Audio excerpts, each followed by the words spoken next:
प्यारे बच्चों, आज हम अपनी पाठ्य पुस्तक के गद्य खंड का तीसरा पाठ स्त्री शिक्षा के विरोधी कुतर्कों का खंडन इसका अध्ययन करेंगे। सर्वप्रथम हम इनके लेखक श्री महावीर प्रसाद द्विवेदी इनका जीवन परिचय देखेंगे। इसके पश्चात पाठ परिचय, तत्पश्चात हम पाठ का अध्ययन करेंगे। सर्वप्रथम जीवन परिचय। महावीर प्रसाद द्विवेदी जी का जन्म उत्तर प्रदेश के रायबरेली जिले में के दौलतपुर ग्राम में सन 1864 में हुआ। इनके पिता पंडित राम सहाय दुबे कान्यकुब्ज ब्राह्मण थे। पारिवारिक आर्थिक स्थिति अच्छी न होने के कारण स्कूली शिक्षा पूर्ण कर इन्होंने रेलवे में नौकरी कर ली, लेकिन स्वाभिमानी स्वभाव के धनी द्विवेदी जी ने कुछ समय पश्चात रेलवे से इस्तीफा दे दिया। आप सन 1903 से 1920 तक सरस्वती पत्रिका के संपादन से जुड़े रहे। सन 1938 ईस्वी में महावीर प्रसाद द्विवेदी का निधन हो गया। महावीर प्रसाद द्विवेदी प्रखर व्यक्तित्व के बहुमुखी प्रतिभा के धनी साहित्यकार थे। द्विवेदी जी कवि, समालोचक, निबंधकार, संपादक, भाषा वैज्ञानिक, इतिहासकार, अर्थशास्त्री आदि विविध रूपों में उभर कर सामने आए। आपने 1903 से 1920 तक सरस्वती के संपादक रहते हुए हिंदी व्याकरण एवं वर्तनी के नियम स्थिर करके हिंदी गद्य की भाषा का परिष्कार किया। द्विवेदी जी ने अपने समकालीन कवियों एवं लेखकों का साहित्य रचना में मार्गदर्शन किया। इसी कारण आधुनिक हिंदी साहित्य के द्वितीय उत्थान अर्थात सुधार काल को महावीर प्रसाद द्विवेदी के नाम पर द्विवेदी युग भी कहा जाता है।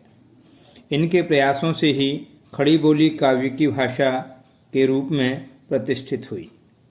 द्विवेदी जी ने भारतीय जातीय परंपरा का समालोचनात्मक दृष्टि से गहन अध्ययन किया एवं प्रासंगिक विवेक सम्मत परंपराओं का समर्थन कर रूढ़ियों का विरोध किया। इनके लेखन में सरलता, सुबोधता एवं परिनिष्ठता के गुण झलकते हैं। अब हम देखते हैं इनकी प्रमुख रचनाएं। इनकी मौलिक रचनाएं हैं काव्य मंजूषा, सुमन, अबला विलाप, कान्यकुब्ज, कविता कलाप, ये काव्य हैं। अद्भुत आलाप, संपत्ति शास्त्र, महिला मोद, रसज्ञ रंजन, साहित्य सीकर, ये इनके गद्य रचनाएं हैं। इन्होंने अन्य भाषाओं की रचनाओं को भी हिंदी में अनुवादित किया है। इनकी अनुदित रचनाएं हैं विनय विनोद, स्नेहमाला, ऋतु तरंगिणी, ये पद्य में है। भामिनी विलास, रघुवंश, वेणी संहार, बेकन विचार रत्नावली और स्वाधीनता, ये इनकी गद्य पुस्तकें हैं जो अनुदित पुस्तकें हैं, इनके द्वारा अनुदित की गई हैं। अब हम इस पाठ का संक्षिप्त परिचय देखते हैं और इसके पश्चात इस पाठ को पढ़ेंगे। प्रस्तुत निबंध द्विवेदी जी के महिला मोद शीर्षक निबंध संग्रह से लिया गया है। यह निबंध प्रथम बार सितंबर 1914 को सरस्वती पत्रिका में पढ़े लिखों का पांडित्य शीर्षक से प्रकाशित हुआ था। 21वीं शताब्दी में स्त्रियां शिक्षा, विज्ञान, सरकारी सेवा, निजी क्षेत्र, व्यापार एवं वाणिज्य सहित सभी क्षेत्रों में पुरुषों से कंधा मिलाकर समाज निर्माण एवं विकास में अपना योगदान दे रही हैं। लेकिन इस स्थिति में पहुंचने के लिए स्त्री शिक्षा के पक्षधर सुधारकों को पुरुष प्रधान एवं रूढ़िवादी समाज से कड़ा संघर्ष करना पड़ा। प्रस्तुत निबंध स्त्री शिक्षा को समाज एवं परिवार के विघटन एवं पतन के लिए जिम्मेदार ठहराने वाली दकियानूसी सोच को अकाट्य तर्कों द्वारा सिरे से खारिज करता है। साथ ही इसमें इन दकियानूसी एवं अप्रासंगिक परंपराओं के अनुधानुकरण के बजाय विवेक सम्मत एवं तर्कपूर्ण परंपराओं को ही ग्रहण करने की बात कही गई है। इसकी भाषा शैली हिंदी के द्विवेदी युगीन गद्य की एक वानगी प्रस्तुत करती है। तो इस पाठ में कुल मिलाकर के लेखक ने विभिन्न तर्कों के माध्यम से स्त्री शिक्षा विरोधी कुतर्कों का खंडन किया है। लेखक ने महसूस किया कि अनेकों गद्य साहित्यकार वे या समाज सुधारक या समाज के प्रतिष्ठित लोग, पुरुष प्रधान के पक्षधर रहने वाले, वे हमेशा से स्त्री शिक्षा का विरोध करते रहे और उन्होंने विभिन्न प्रकार के तर्क दे करके यह सिद्ध करने का प्रयास किया कि यदि स्त्रियों को पढ़ाया जाएगा तो उससे समाज विघटित होगा, परिवार विघटित होगा। जबकि वास्तविक स्थिति ये है कि 21वीं शताब्दी में स्त्री हर क्षेत्र में, चाहे वो शिक्षा का क्षेत्र हो, विज्ञान का क्षेत्र हो, सरकारी या निजी सेवा का क्षेत्र हो, व्यापार का क्षेत्र हो, वाणिज्य का क्षेत्र हो, पुरुष के साथ कंधे से कंधा मिलाकर के आगे बढ़ रही है। हमारी यदि पुराने इतिहास को देखें तो यह महसूस करेंगे कि स्त्रियां उस समय भी शिक्षित हुआ करती थी, लेकिन पुरुष समाज के पक्षधर लोग स्त्रियों की शिक्षा का विरोध करते रहे और यह कहते रहे कि पुराने ज़माने में स्त्रियों को अशिक्षित रखा जाता था, यह सोच कर कि वे यदि पढ़ेंगी लिखेंगी तो समाज और परिवार के लिए नुकसानदायक हो सकती हैं, इसलिए आज भी स्त्रियों को नहीं पढ़ाया जाना चाहिए। लेखक ने इसी संदर्भ में अपने तर्क देकर के उन लोगों के कुतर्कों का खंडन किया है। देखते हैं प्रस्तुत पाठ, स्त्री शिक्षा के विरोधी कुतर्कों का खंडन। बड़े शोक की बात है कि आजकल भी ऐसे लोग विद्यमान हैं जो स्त्रियों को पढ़ाना उनके और गृह सुख के नाश का कारण समझते हैं, और लोग भी ऐसे वैसे नहीं, सुशिक्षित लोग, ऐसे लोग जिन्होंने बड़े बड़े स्कूलों और शायद कॉलेजों में भी शिक्षा पाई है, जो धर्मशास्त्र और संस्कृत के ग्रंथ साहित्य से परिचय रखते हैं और जिनका पेशा कुशिक्षितों को सुशिक्षित करना, कुमार्गगामियों को सुमार्गगामी बनाना और अधार्मिकों को धर्म तत्व समझाना है, उनकी दलीलें सुन लीजिए। अनेकों पढ़े लिखे लोग, ऐसे लोग जो समाज के दिग्दर्शक हैं, समाज का मार्गदर्शन करने वाले लोग हैं, जो लोगों को पढ़ने के लिए प्रेरित करते हैं, जो लोगों को धर्म तत्व का ज्ञान देते हैं, जो लोगों को बुरे मार्ग से अच्छे मार्ग की जाने की ओर प्रेरणा देते हैं। लेकिन ऐसे लोग भी अपने तर्क देकर के स्त्री शिक्षा का विरोध करते रहे हैं, और उन लोगों ने किस प्रकार की दलीलें दी हैं उनकी एक वानगी देखें। उन लोगों के द्वारा दी जाने वाली दलीलों में पहली दलील है कि पुराने संस्कृत कवियों के नाटकों में कुलीन स्त्रियों से, जो पढ़ी लिखी स्त्रियां थी, जो उनसे अपढ़ों की भाषा में बातें कराई जाती थी, जो ऊंचे परिवार की स्त्रियां थी, उनसे पुराने संस्कृत कवियों के नाटकों में अपढ़ों की भाषा में बातें कराई गई हैं।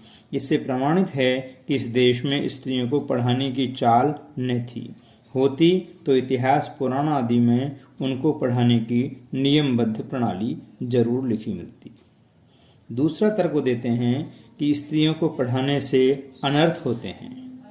कुछ इतिहास के उदाहरण देते हैं कि शकुंतला इतना कम पढ़ी थी कि गंवारों की भाषा में मुश्किल से एक छोटा सा श्लोक वह लिख सकी थी। इस पर भी उसकी इस इतनी कम शिक्षा ने भी अनर्थ कर डाला। शकुंतला ने जो कटु वाक्य दुष्यंत को कहे, वह इस पढ़ाई का ही दुष्परिणाम था। तीसरा तर्क देते हैं कि जिस भाषा में शकुंतला ने श्लोक रचा था वह अपढ़ों की भाषा थी। अतएव नागरिकों की भाषा की बात तो दूर रही, अपढ़ गंवारों की भी भाषा पढ़ाना स्त्रियों को बर्बाद करना है। तो इस प्रकार के तर्क दे करके वो लोग कहते हैं कि इस तरह की दलीलों का सबसे अधिक प्रभावशाली उत्तर उपेक्षा ही है, उम्मीदों से परे है। तथापि हम 2-4 बातें लिख देते हैं। अब लेखक उन कुतर्कों का खंडन करते हुए अपने तर्क देते हैं। लेखक का कहना है कि नाटकों में स्त्रियों का प्राकृत बोलना उनके अपढ़ होने का प्रमाण नहीं हो सकता। अधिक से अधिक इतना ही कहा जा सकता है कि वे संस्कृत में न बोल सकती थी। संस्कृत न बोल सकना न अपढ़ होने का सबूत है और न गंवार होने का। अच्छा, तो उत्तर रामचरित में ऋषियों की वेदांतवादिनी पत्नियां कौन सी भाषा में बोलती थी? जो वेदांत पर भाषण दिया करती थी ऋषियों की पत्नियां, वे बताइए कौन सी भाषा में बोलती थी? उनकी संस्कृत क्या कोई गंवारी संस्कृत थी? ये कौन कह रहा है? ये लेखक कह रहे हैं, उन कुतर्कों का सामना करते हुए अपने तर्क दे रहे हैं। भवभूति और कालिदास आदि के नाटक जिस जमाने के हैं, उस जमाने में शिक्षितों का समस्त समुदाय संस्कृत ही बोलता था। इसका प्रमाण पहले कोई दे ले, तब प्राकृत बोलने वाली स्त्रियों को अपढ़ बताने का साहस करे। लेखक का ये कहना है कि कोई ये प्रमाण दे करके बताए कि उस समय कोई प्राकृत भाषा ही नहीं थी, केवल सब लोग संस्कृत ही बोलते थे। क्या इसका कोई प्रमाण है? और यदि इसका कोई प्रमाण नहीं, तो उस समय की प्राकृत बोलने वाली स्त्रियों को अपढ़ नहीं कहा जा सकता। इसका क्या सबूत है कि उस जमाने में बोलचाल की भाषा प्राकृत में थी? हो सकता है कि उस समय बोलचाल की भाषा ही प्राकृत रही हो। इस कारण से स्त्रियां प्राकृत भाषा में ही कविताएं रचती थी या कि साहित्य की रचना करती थी। सबूत तो प्राकृत के चलन के ही मिलते हैं।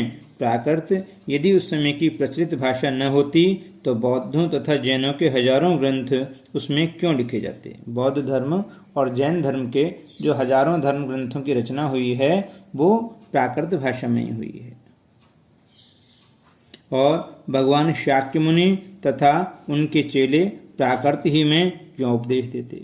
बौद्धों के त्रिपिटक ग्रंथ की रचना, जो बौद्धों का धार्मिक ग्रंथ है, उसकी रचना प्राकृत में किए जाने का एकमात्र कारण यही है कि उस जमाने में प्राकृत ही सर्वसाधारण की भाषा थी। समाज का ये दस्तूर रहा है कि जो समाज की जो सर्वसाधारण की समय के अनुसार भाषा होती है, विद्वज्जन उसी भाषा में साहित्य की रचना करते हैं। बौद्ध धर्म के त्रिपिटक ग्रंथ की रचना भी प्राकृत भाषा में किए जाने का मूल कारण भी यही रहा कि उस समय आम बोलचाल की भाषा ही प्राकृत भाषा थी। अतएव प्राकृत बोलना और लिखना अपढ़ और अशिक्षित होने का चिन्ह नहीं। जिन पंडितों ने गाथा सप्तशती, सेतुबंध महाकाव्य और कुमारपाल चरित आदि ग्रंथ प्राकृत में बनाए हैं, वे यदि अपढ़ और गंवार थे तो हिंदी के प्रसिद्ध से भी प्रसिद्ध अखबार का संपादक इस जमाने में अपढ़ और गंवार कहा जा सकता है। जब आज के समय में हिंदी बोलचाल की भाषा है और उस बोलचाल की भाषा में ग्रंथ लिखने वाले लोगों को विद्वान माना जाता है, तो उस समय की आम बोलचाल की भाषा जो भी थी, उस भाषा में ही उस जमाने के लोग पुस्तकें लिखते थे, ग्रंथ लिखते थे। उस जमाने में प्राकृत बोलचाल की भाषा थी। इस कारण से अधिकांश जो ग्रंथ लिखे गए वे प्राकृत भाषा में ही लिखे गए थे। इसलिए हम उस जमाने की भाषा को प्राकृत भाषा मानते हुए स्त्रियों के प्राकृत में बोलने या लिखने को उनके अपढ़ होने का प्रमाण नहीं कह सकते। हिंदी, बांग्ला आदि भाषाएं आजकल की प्राकृत हैं। शौरसेनी, मागधी, महाराष्ट्री और पाली आदि भाषाएं उस जमाने की थी। प्राकृत पढ़कर भी उस जमाने में लोग उसी तरह सभ्य, शिक्षित और पंडित हो सकते थे जिस तरह की हिंदी, बांग्ला, मराठी आदि भाषाएं पढ़कर इस जमाने में हम हो सकते हैं। फिर प्राकृत बोलना अपढ़ होने का सबूत है, यह बात कैसे मानी जा सकती है? तो लेखक ने विभिन्न तर्क देकर के इस बात को सिद्ध करने का प्रयास किया है कि प्राकृत भाषा बोलना किसी भी स्थिति में अपढ़ होने का सूचक नहीं हो सकती। जिस समय आचार्यों ने नाट्य शास्त्र संबंधी नियम बनाए थे, उस समय सर्वसाधारण की भाषा संस्कृत नहीं थी। चुने हुए लोग ही संस्कृत बोलते या बोल सकते थे। इसी से उन्होंने उनकी भाषा संस्कृत और दूसरे लोगों तथा स्त्रियों की भाषा प्राकृत रखने का नियम कर दिया था। पुराने जमाने में स्त्रियों के लिए कोई विश्वविद्यालय नहीं था। लेखक का ये भी कहना है कि जब पुराने जमाने में स्त्रियों के लिए कोई अलग से विश्वविद्यालय था ही नहीं, तो स्त्रियों की शिक्षा के प्रमाण कहाँ से उपलब्ध हो सकते हैं। पुराने जमाने में स्त्रियों के लिए कोई विश्वविद्यालय नहीं था, फिर नियमबद्ध प्रणाली का उल्लेख आदि पुराणों में न मिले तो क्या आश्चर्य, और उल्लेख उसका कहीं रहा हो पर नष्ट हो गया हो तो ऐसा भी हो सकता है कि पुराने जमाने में स्त्रियों की नियमबद्ध शिक्षा प्रणाली का उल्लेख रहा हो, उनके विश्वविद्यालय भी रहे हों, लेकिन वे सब नष्ट हो गए हों आज के ज़माने में, ऐसा भी संभव है। पुराने ज़माने में विमान उड़ते थे, बताइए उनके बनाने की विद्या सिखाने वाला कोई शास्त्र? जब विमान उड़ाने की विद्या सिखाने वाला शास्त्र का कोई प्रमाण आज उपलब्ध नहीं है, तो ऐसा भी संभव है कि उस समय स्त्रियों को पढ़ाने के लिए नियमबद्ध प्रणाली अलग से थी, अलग से विश्वविद्यालय भी होते होंगे, लेकिन उनके सबूत सभी नष्ट हो गए। बड़े बड़े जहाज़ों पर सवार होकर लोग द्वीपांतरों को जाते थे। दिखाइए जहाज बनाने की नियमबद्ध प्रणाली के दर्शक ग्रंथ। पुराण आदि में विमानों और जहाज़ों द्वारा की गई यात्राओं के हवाले देखकर उनका अस्तित्व तो हम बड़े गर्व से स्वीकार करते हैं, परंतु पुराने ग्रंथों में अनेक प्रगल्भ मीन्स प्रतिभावान पंडिताओं के नामोल्लेख देखकर भी कुछ लोग भारत की तत्कालीन स्त्रियों को मूर्ख, अपढ़ और गंवार बताते हैं। इस तर्कशास्त्रज्ञता और इस न्यायशीलता की बलिहारी। वेदों को प्राय सभी हिंदू ईश्वरकृत मानते हैं। सो ईश्वर तो वेद मंत्रों की रचना अथवा उनका दर्शन विश्ववरा आदि स्त्रियों से करावे और हम उन्हें कहा पढ़ाना भी पाप समझें। ये माना जाता है, हम इसका विश्वास करते हैं। हमारे धर्म शास्त्रों में इस बात का उल्लेख है कि वेद मंत्रों की रचना ईश्वर ने की है और उन वेद मंत्रों की रचना विश्ववरा आदि स्त्रियों के माध्यम से ईश्वर ने कराई है। तो ईश्वर तो विश्ववरा आदि स्त्रियों से वेद मंत्रों की रचना करावे और हमें उन्हें ककहरा पढ़ाना भी पाप समझें। हम ये माने कि स्त्रियों को पढ़ाना ही नहीं चाहिए। यह कैसे संभव है? ये बात कहीं भी गले नहीं उतरती। लेखक ने कहा है कि शीला और विद्या आदि कौन थी। लेखक उदाहरण दे रहा है। लेखक ने कहा है कि शीला और विद्या आदि कौन थी, वे स्त्री थी या नहीं, बड़े बड़े पुरुष कवियों से आदृत हुई या नहीं, सम्मानित बड़े बड़े पुरुष कवि भी जो संस्कृत शास्त्र के उस समय के बड़े बड़े कवि हुआ करते थे, वो भी शीला और विद्या जैसी विदुषियों को सम्मान देते थे। शांगधर पद्धति में उनकी कविता के नमूने हैं या नहीं। बौद्ध ग्रंथ त्रिपिटक के अंतर्गत थेरी गाथा में जिन सैकड़ों स्त्रियों की पद्य रचना उद्धृत है, उसमें लिखी गई हैं, वे क्या अपढ़ थी। बौद्ध ग्रंथ का त्रिपिटक जो ग्रंथ है, उसमें थेरी गाथा के अंदर अनेकों स्त्री पात्रों के द्वारा प्राकृत भाषाओं में कविताएं रची गई हैं, पद्य रचनाएं लिखी हुई देखने को मिलती हैं। तो क्या वे अनपढ़ थी? और यदि अनपढ़ थी तो क्या अनपढ़ स्त्री इस प्रकार की पद्य रचनाओं को लिख सकती है? ऐसा नहीं है। उस समय की आम बोलचाल की भाषा ही प्राकृत थी। इस कारण से उस समय की स्त्रियां प्राकृत भाषा में ही अपने भावों को साहित्य के माध्यम से, पद्य के माध्यम से व्यक्त करती थी। जिस भारत में कुमारिकाओं को चित्र बनाने, नाचने, गाने, बजाने, फूल चुनने, हार गूंथने, पैर मलने तक की कला सीखने की आज्ञा थी, उनको लिखने पढ़ने की आज्ञा न थी, कौन विज्ञ ऐसी बात मुख से निकालेगा? विज्ञ मीन्स विद्वान। ऐसा कौन विद्वान है जो ऐसी बातें कहेगा? जब इस प्रकार की अन्य विभिन्न प्रकार की कलाओं को सीखने की उस समय स्त्रियों को आज़ादी थी, तो ऐसा कैसे संभव है कि उनको पढ़ने लिखने की स्वतंत्रता न हो, उनको पढ़ने लिखने से वंचित किया गया हो, और कोई निकाले भी तो मानेगा कौन। अत्रि की पत्नी धर्म पर व्याख्यान देते समय घंटों पांडित्य प्रकट करे। गार्गी बड़े बड़े ब्रह्मवादियों को हरा दे तर्कशास्त्र में। मंडन मिश्र की सहधर्मचारिणी उनकी पत्नी शंकराचार्य के छक्के छुड़ा दे। गजब, इससे अधिक भयंकर बात और क्या हो सकेगी। यह सब पापी पढ़ने का अपराध है। न वे पढ़ती न वे पूजनीय पुरुषों का मुकाबला करती।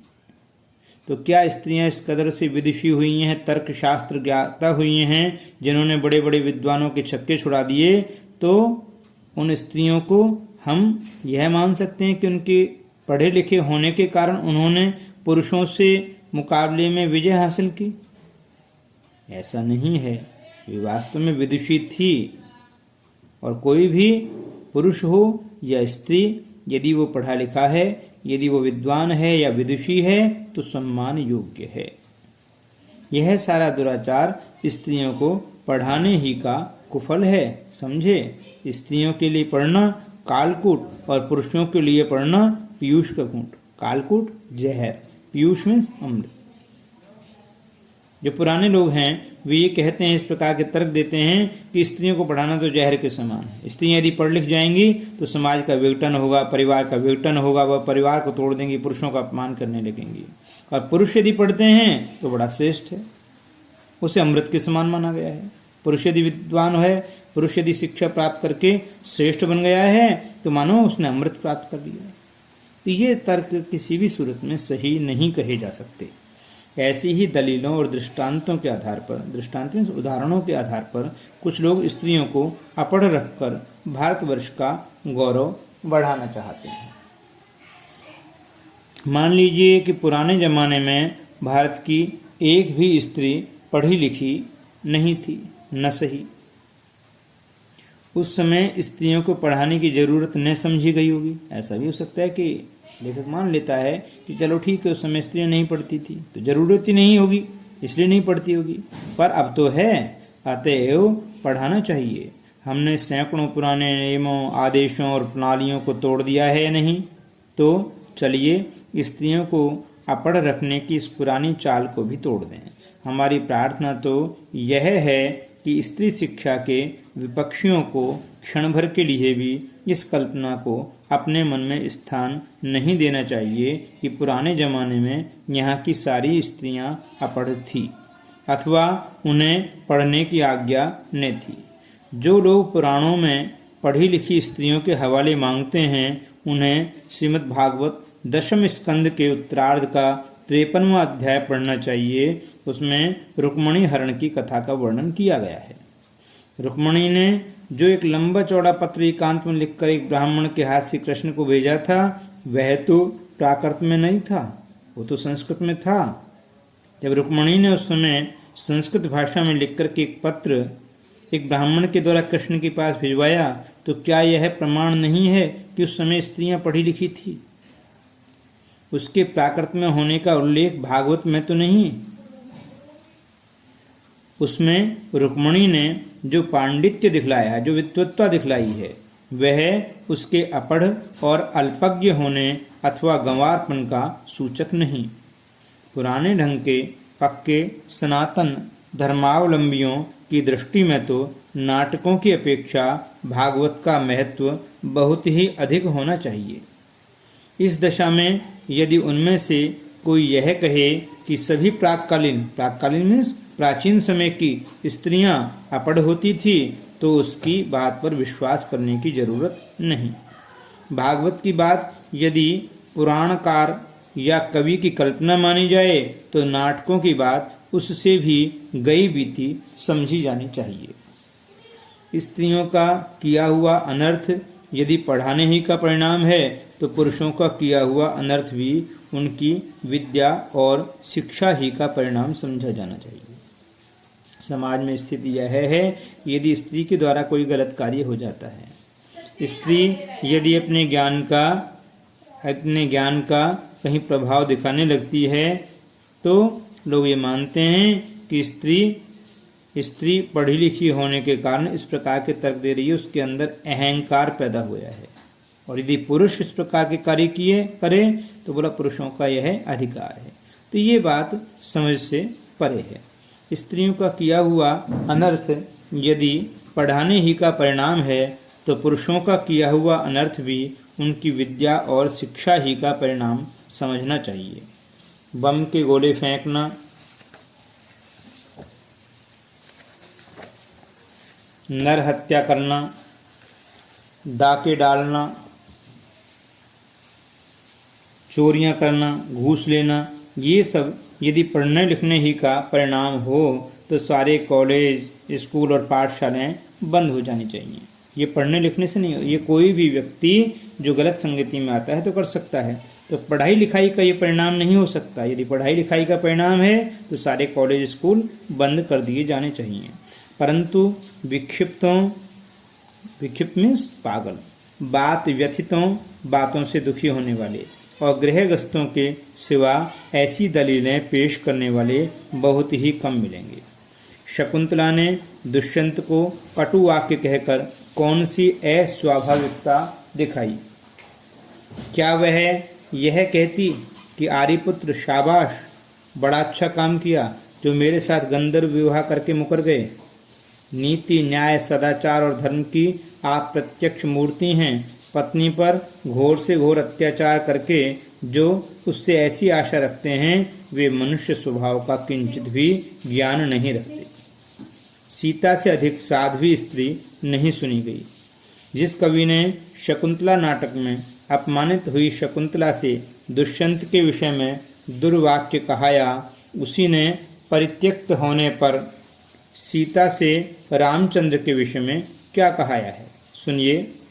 उन्होंने कहाया है कि वाचस्त्वया मद्वचनात् सह राजा वन्नो विशुद्धामति यत् समक्षम माम लोकवादे श्रवणादहासी श्रुतस्य तत्किं सदृश्यम कुलस्य। लक्ष्मण, जरा उस राजा से कह देना कि मैंने तो तुम्हारी आँख के सामने ही आग में कूदकर अपनी विशुद्धता साबित कर दी थी, इस पर भी लोगों के मुख से निकला मिथ्यावाद सुनकर ही तुमने मुझे छोड़ दिया। क्या यह बात तुम्हारे कुल के अनुरूप है अथवा क्या यह तुम्हारी विद्वत्ता या महत्ता को शोभा देने वाली है? सीता का यह संदेश कटु नहीं तो क्या मीठा है? राजा मात्र कहकर उनके पास अपना संदेश भेजा। यह उक्ति न किसी गंवार स्त्री की थी, किंतु महाब्रह्मज्ञानी राजा जनक की लड़की और मनवादी महर्षियों के धर्मशास्त्रों का ज्ञान रखने वाली रानी को नृपस्य वर्णाश्रम पालनम यतः स एव धर्मो मनुना प्रणीत है।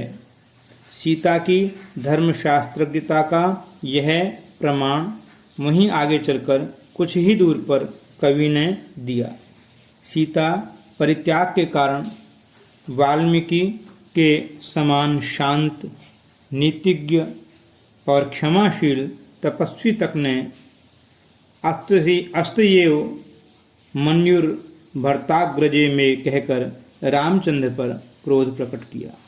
अतएव शकुंतला की तरह अपने परित्याग को अन्याय समझने वाली सीता का रामचंद्र के विषय में कटु वाक्य कहना सर्वथा स्वाभाविक है। न यह पढ़ने लिखने का परिणाम है, न गंवारपन का, न अकुलीनता का। कहने का तात्पर्य है कि लेखक ने इस सबके माध्यम से ये बताने का प्रयास किया है कि यदि स्त्री के साथ किसी प्रकार का कोई अन्याय होता है तो उस ही स्थिति में वह विरोध करने की बातें भी कर सकती है। वह तार्किक रूप से अपनी बातों को सिद्ध करने की क्षमता भी रखती है।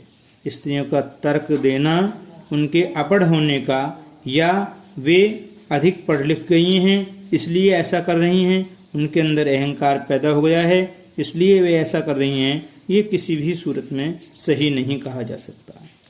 पढ़ने लिखने में स्वयं कोई बात ऐसी नहीं जिससे अनर्थ हो सके। अनर्थ का बीज उसमें हरगिज नहीं। अनर्थ पुरुषों से भी हो सकते हैं, अपढ़ों और पढ़े लिखों दोनों से हो सकते हैं। अनर्थ दुराचार और पापाचार के कारण और ही होते हैं और वे व्यक्ति विशेष का चाल चलन देखकर जाने भी जा सकते हैं। अतएव स्त्रियों को अवश्य पढ़ाना चाहिए। जो लोग यह कहते हैं कि पुराने ज़माने में स्त्रियां न पढ़ती थी अथवा उन्हें पढ़ने की ममानियत थी, ममानियत मीन्स मनाही थी, वे या तो इतिहास से अभिज्ञता नहीं रखते, जानकारी नहीं रखते, या जानबूझकर लोगों को धोखा देते हैं। समाज की दृष्टि में ऐसे लोग दंडनीय हैं, क्योंकि स्त्रियों को निरक्षर रखने का उपदेश देना समाज का अपकार और अपराध करना है, समाज की उन्नति में बाधा डालना है। शिक्षा बहुत व्यापक शब्द है। उसमें सीखने योग्य अनेक विषयों का समावेश हो सकता है। पढ़ना लिखना भी उसी के अंतर्गत है। इस देश की वर्तमान शिक्षा प्रणाली अच्छी नहीं।